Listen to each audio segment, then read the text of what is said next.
पुंडलिक वरदा हरी विठ्ठल.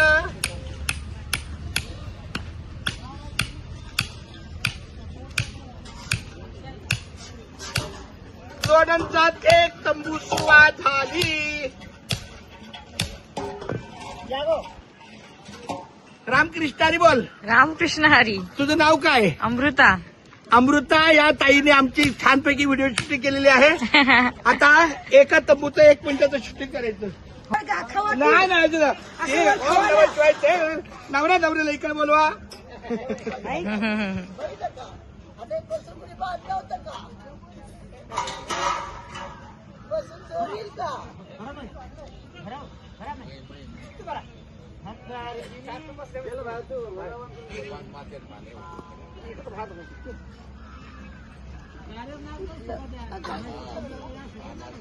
माझ्या ताई